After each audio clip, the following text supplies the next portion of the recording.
everybody, it's me, Undead Viking. I got a review for you today, and the game is called Allegiance, A Realm Divided. Allegiance, A Realm Divided is a, I wanted to say it was a deck-building game when I first saw what the game looked like, but it really isn't. It's a game of card combat.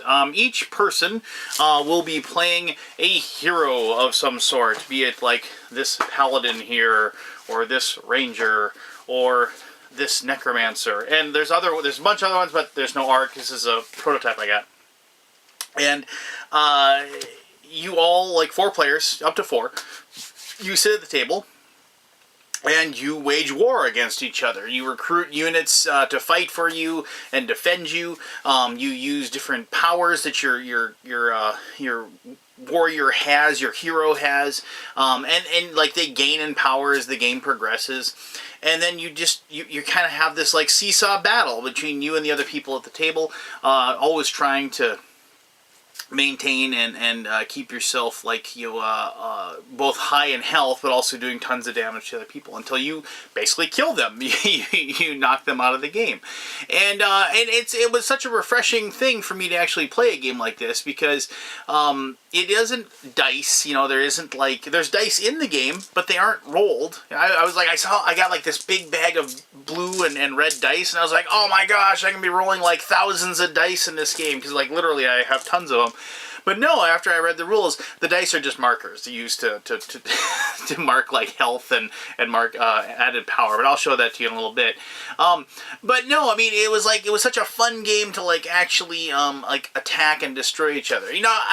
I mentioned in a few reviews that way back in the day when I was younger, I played a little bit of Magic, but I never really got into it. But I mean, this game, from my very, very tiny remembrance of playing Magic, reminded me a little bit of that. And some of the core concepts are like available. You're placing units that you enlist into your army, and then you can use those units to attack other players, but then you can also use those to defend against other players as well. Things like that. And so, I'm sure there's like probably more than a few Magic players that'll watch this review and they'll say, this has nothing to do with Magic. So I apologize. Like I said, the last time I really played Magic was, in any way, shape, or form of like competitiveness.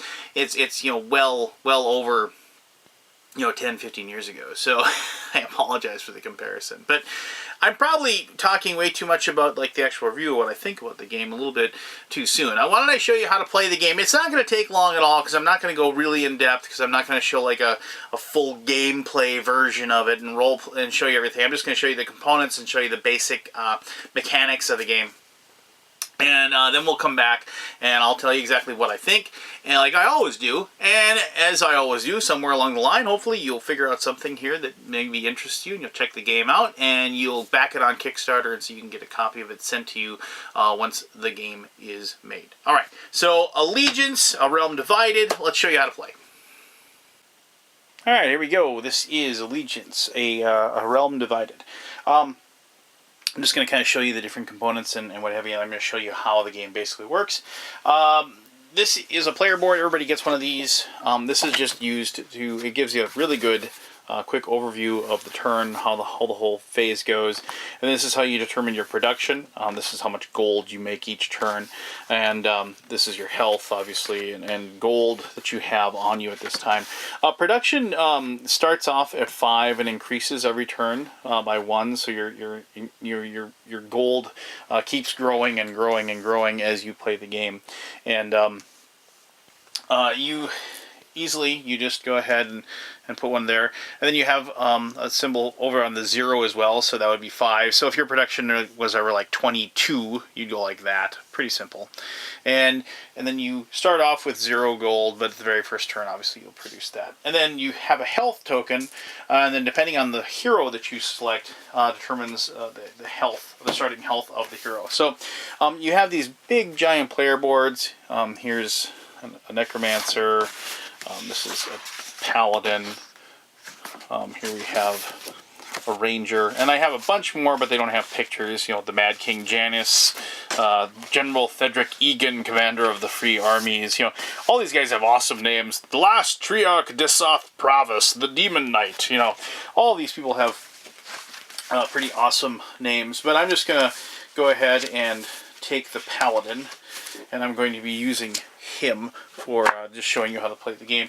They also get these cards that just kind of go over the abilities of each person and like any special rules they have, their health, and whatever they get.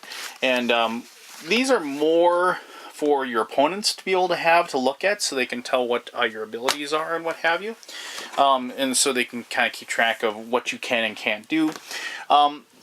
As I said, like, it tells you your maximum health over here, so that's going to be 37. So we're going to take this and we're going to go ahead and put that on 37. And then it tells you, like, special items that you get to start off with. Like, he has the Hammer of the Veldran Order and what have you. Now, the special cards, there's this giant deck here. These are the special cards that go with a certain hero. So, like, nobody else gets access to those. And here are the Paladin special things. Here's his Aegis of Strength, his, like, top level ability.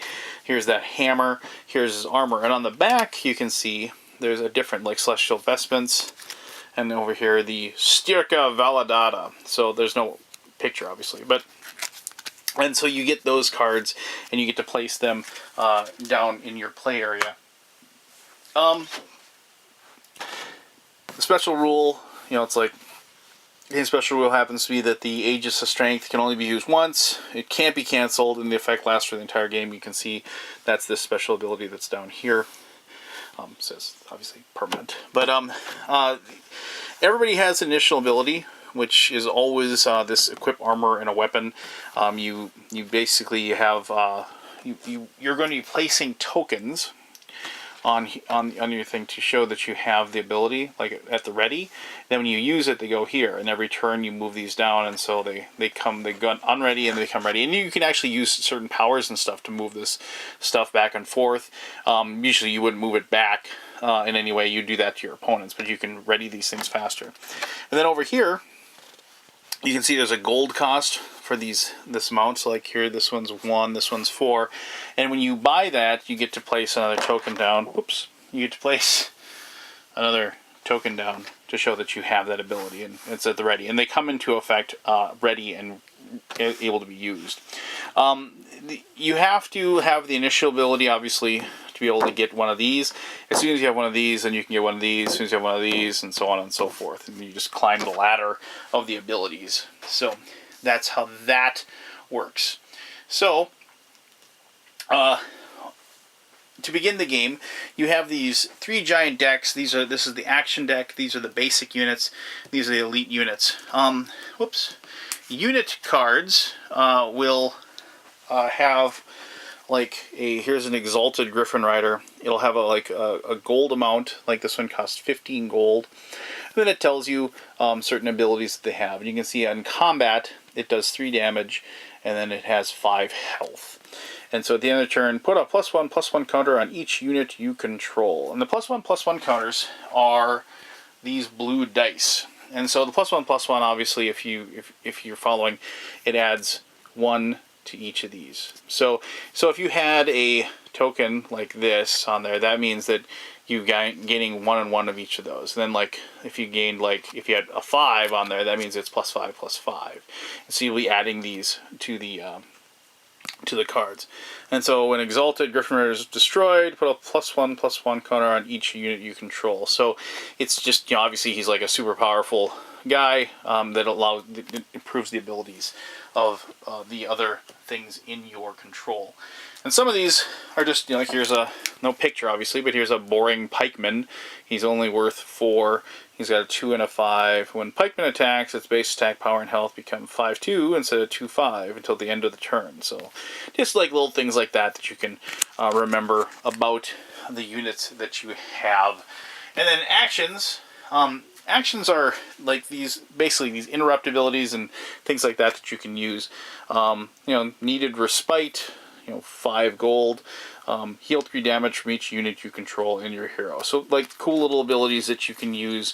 Some of these actions will have a split action like this, and you can actually choose which one you want to do. Like, you pick which one, and sometimes they'll cost different gold for each one as well. But, well, so that's the 3 different types of cards that you get.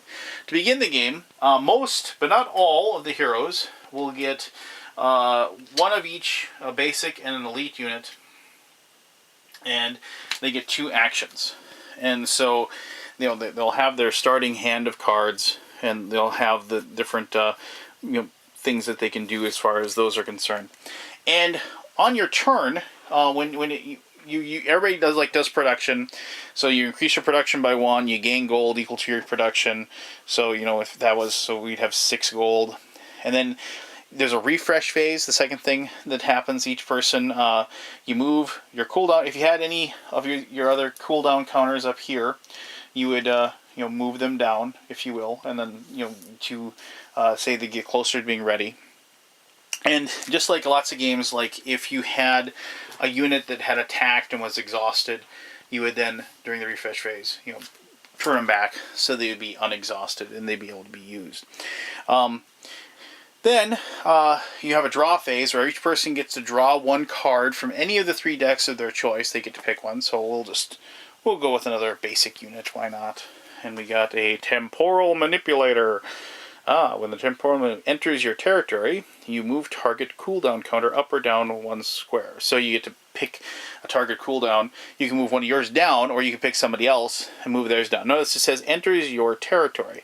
And your territory is like the space in front of you. That's like your fighting spot. And the other people that are playing, they have their fighting spot as well. And sometimes, like, you can actually take other people's units and then they move into your territory and things like that. And so, just because, obviously, when you first, put the creature down to fight for you, that's entering your territory. But sometimes, like, if somebody had him and I was able to move him over in front of me, that's entering my territory. It's important to note that when somebody enters into your territory, you then, they can't attack that turn. Sometimes there'll be special abilities and whatever that will allow you to use them immediately, but most of the time they enter into your territory, exhausted, and then eventually you turn them the next turn and you'd be able to use them at that point. They also, like, the first ability is equip armor and weapon. When you do that, you choose which side of the armor and or weapon that you want to use, and you just place those in front of you as well. To basically say those are the things that my person's using. And it's it doesn't cost anything. It's a free action, so pretty much everybody always does that to begin the game. They do that, and then they'll move that over there. But they don't do that until they get into the maneuver phase of the game. And the maneuver phase is where everybody starts taking their actions. That means that there'll be, if they purchase, like in this one, it's like if you want to pay 1 gold to get minor healing, you pay 1 gold like that, and then you have minor healing, and then you would immediately put that little token there to show that you 1 have it, and 2 that it's currently on the little dial, and you can move it around like that. It's also like using these abilities in maneuvers, and also picking a person to join your army. So like, say you wanted to, where was that guy I had, like the tactician. This guy, it's kind of cool when you play an action card that doesn't attach to a unit. A lot of the action cards will attach to units to help them out for a round, to give them special abilities. You can pay its cost a second time to use them again. So it's kind of neat. The tactician allows you to do that. So you can, if you want to pay that, he costs 5, so that would take pretty much all the money that you have. But then you could put a unit in there, and then that's one of the things. And the important thing to note is that, when you're doing maneuvers, when you're doing things like that, people are allowed to do things to try to interrupt what you're doing, and you're trying to they can then you also can if they interrupt your maneuver. And most often, what happens with that maneuvers are affected by other people playing actions, or if you notice that there's these 2 different abilities here, and not every hero has abilities that are yellow colored or gold colored like that. These are interrupts as well. They can interrupt. These, obviously, other ones that can't interrupt, but these could interrupt actions as well. And so what will happen sometimes is that you'll chain things. If you're especially playing multiple players, you will say, I'm going to take this action. Maybe you you got attacked and says this is deflect. And so prevent all damage dealt to target unit or hero this turn from one source, and the damage is instead dealt to the hero of that source's controller. So maybe like somebody attacked me and did a bunch of damage. It's like, okay, fine, I'm going to play this, and I'm going to interrupt, or basically interrupt that maneuver with this ability. And then what happens then is that my opponent then could say, oh, well, crud, that's going to kill me, so I'm going to play like a healing card or a healing action that's going to heal myself before this action takes place. And so and then I could, if I could possibly do something to interrupt that maneuver, and so on. It goes back and forth like that until eventually somebody passes, and then you start it all up again. Then you go backwards from the cards that got laid. And so a lot of times what will happen, what you'll do is you'll end up putting cards like this, and then you'll go in reverse order to satisfy them, just so you can make sure that you did them all in the same order. And it may sound confusing and it may sound complex, but a lot of time, first of all, everything costs money. You can't just be doing things willy-nilly. So a lot of people are going to like hold back and wait until their turn, or wait for a different time to do those things. And secondly, it's very second nature after you've done it a few times, and you can chain everything together. Really, if you played games like this before, where you're chaining cards and chaining actions together, it's very simple. And even if you never have, after you've done it once or twice, it's going to be second nature for you to do it. And basically what the game is that it's a game of building and attacking and protecting yourself. When you get attacked, say like I have this tactician. Say my opponent attacks me, and sometimes you can even just attack with the hero, especially like if you have your weapon or whatever. So let me just grab a basic unit here. So let's say an opponent attacked me with this battalion leader. So he's like, I'm doing an attack, I'm going to attack you. And so what I can do is I can defend against that with my tactician. But, and hopefully like, it won't be enough damage to take me out. And in this case, it wouldn't be. And whenever two things, fight each other, like this would fight this, they both do damage to each other. And so tactician does 2 damage, the battalion leader does 3. And so in that situation, if that attack occurred, I would put a red 3 on the tactician to show that he was damaged. And then in this case, he took 2, I'd put a red 2 on that to show that that was damaged. Now, if like for whatever reason, like I was attacked and didn't have anybody to defend me, the damage would go directly onto my hero, and I would reduce my health by the amount of damage that was done. It is important to note that unless they have some sort of ability that allows you to carry over the damage, say like this guy had, I don't have a card, but like maybe he attached a card and he had like, like this, like on there, and he had a card that did +3 damage, and he had that, and so he did all this kinds of damage. And so I put, say I attached a card that did another 3, and then like he had a token on there to show that he had another damage. So instead of having an attack value of 3, he had an attack value of 7. And he was attacking my tactician. Well, my tactician still has 5 health, so that would kill him, and he'd be dead.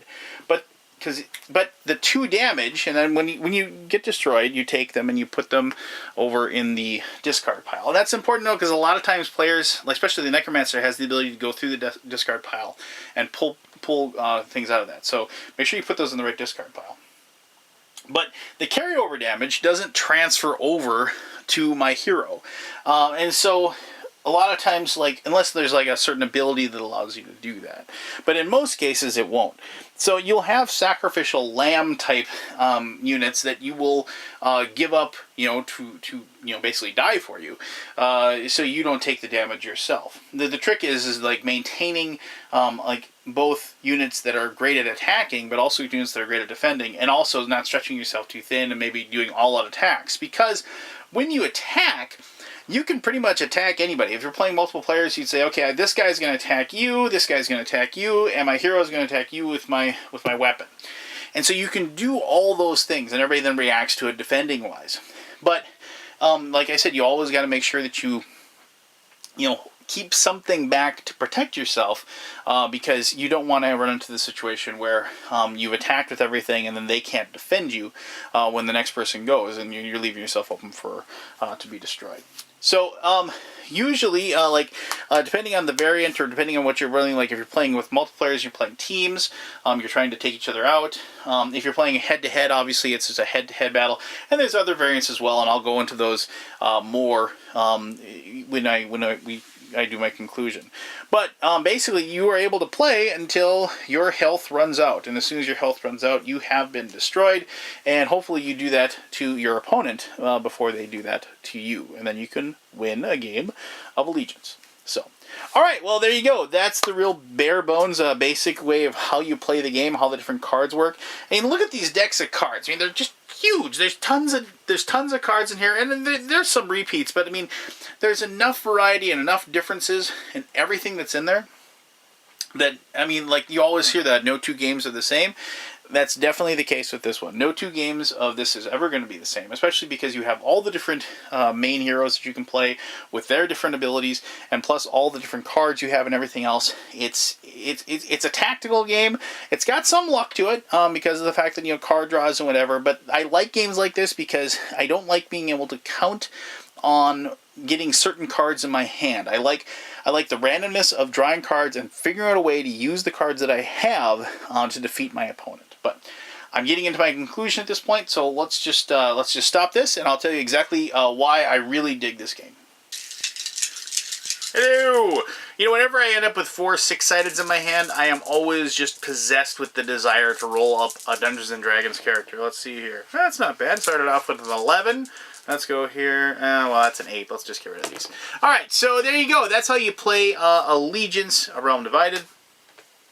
And somebody actually mentioned to me, I forgot to mention this in the introduction, like when I mentioned the game was Allegiance, they were like, really, Allegiance? That was like a collectible card game or something, like in the early 2000s or something. I know nothing about that, or even if that person was right, but my guess is this is not, or does not have anything to do with that. I could be wrong. So, but that's just my opinion. Alright, I'm just going to throw this out there right away before I get anywhere else. The art in this game is amazing. I wish I had like this, this Necromancer guy. I want a poster. You can see it better here. I want a poster of that. That is like one of the coolest, like, big evil guy, you know, growing dead guys out of a graveyard picture I've seen in a long time. Admittedly, I mean, I know it was made for the game because, like, this is, you know, where this is.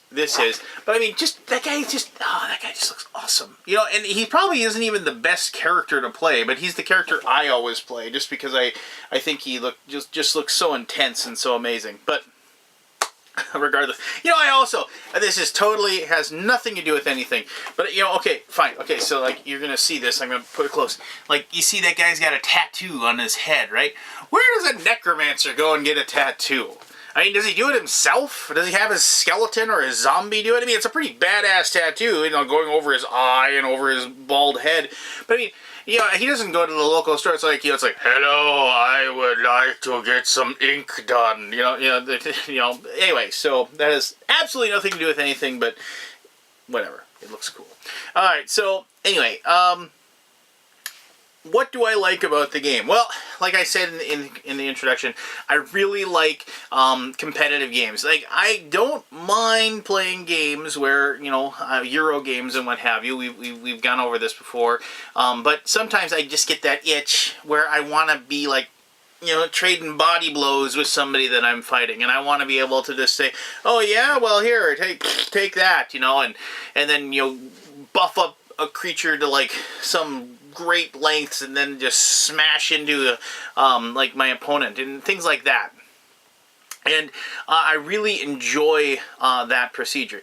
And this is a game that definitely gets better as you play it, because it's one of those things where it's like, yeah, you can each take time to look through these giant decks of cards, and you could take time to look through those and oh, those are these actions. Oh, that's what that does. That's what that does. And you could figure out chains or everything. But this game is a great example of a game that I like to explore. And that means like starting and playing it. And these games do not take a long time. I mean, you draw blood pretty quickly and you are bashing on each other pretty fast. And, what after you play a game, you'll like say, well, that was really cool, and then you're gonna say, well, let's play it. I'm gonna play with like the Ranger this time, or I'm gonna play with the Mad King Janus, which is a pretty cool character actually, and like you're gonna say, I'm gonna play with that character, and then like you're gonna use those person's powers and those person's special cards that are for that particular person, and you're gonna work out ways for these units and these actions to work with that person. And that ties into this point that I'm going to make right now. This game has so much replayability. And the thing is that I never really felt like I was mastering anybody. I probably played this dude, because he's so awesome, I probably played him half a dozen times or more. And I was never, I think I won with him like once or twice. But I always was coming back to him, because I just love the idea of like, because he can resurrect people out of the discard piles and things like that. And he's so much a divergent, from like the other players that I wanted to play. And that's one of the things I really like, is like, obviously they spent a lot of time balancing this stuff, and that's one of those things about board game design that I don't get at all. I couldn't possibly, there's like, I think I got 8 of these guys, or 9 of these guys, and I couldn't possibly figure out a way to make sure that each one of those people, wasn't overpowering everybody else in some way. And it's one of those things where I'm so impressed when a designer is able to do that. I mean, because I've definitely played games where, like, okay, you need to take this and you need to take it back to your drawing board. You need to look at it again.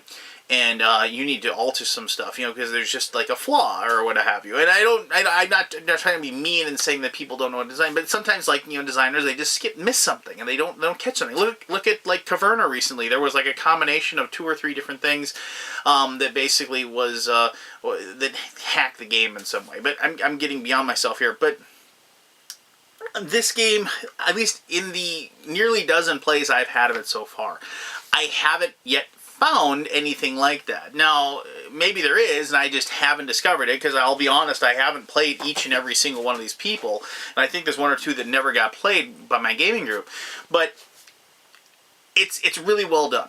Okay, so ultimately, the gameplay, what is it like? It's got great choices. I mean, it is a lot of card draw, and it is a lot of like timing and things like that. It's a lot of like holding on to cards until just the right moment to use those actions to do certain things.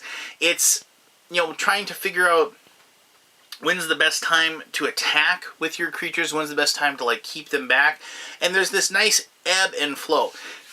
And a lot of times,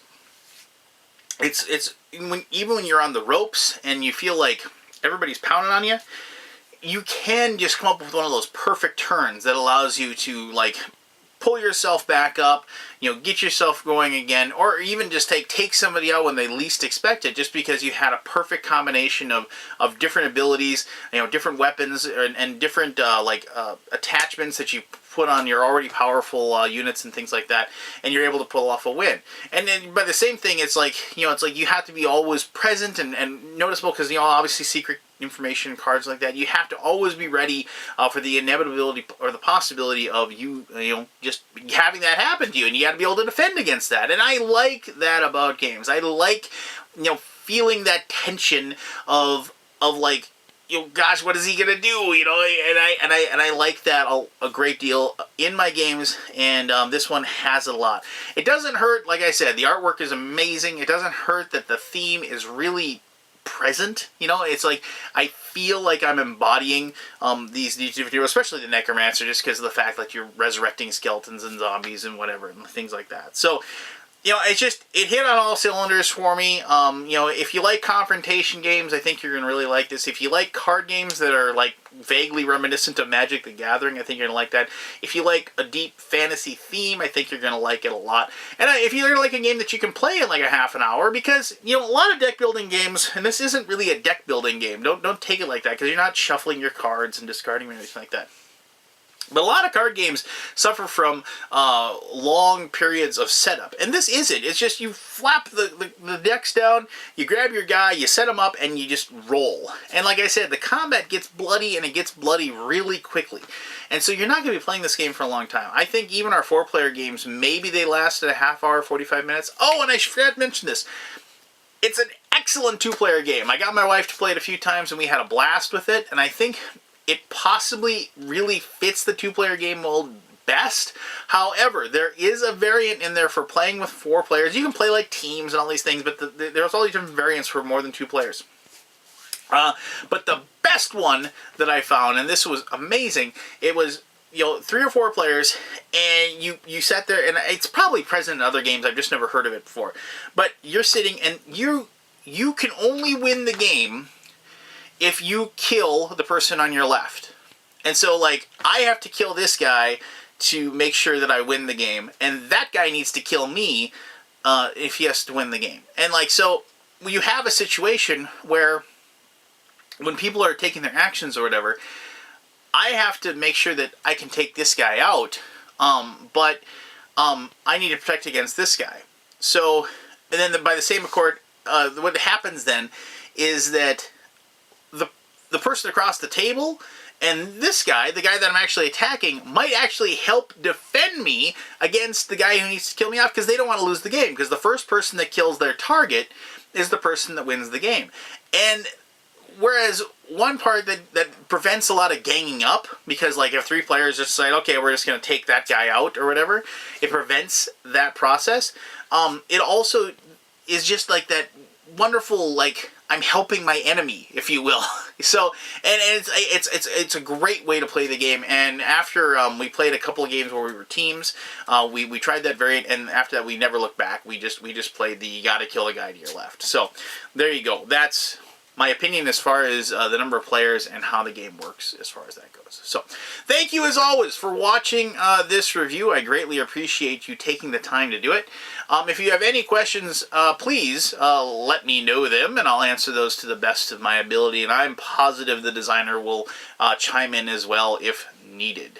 As always, I'm telling you to have yourself an awesome day, and I will see you the next time you watch one of my videos. All right. Thanks a lot. Bye-bye.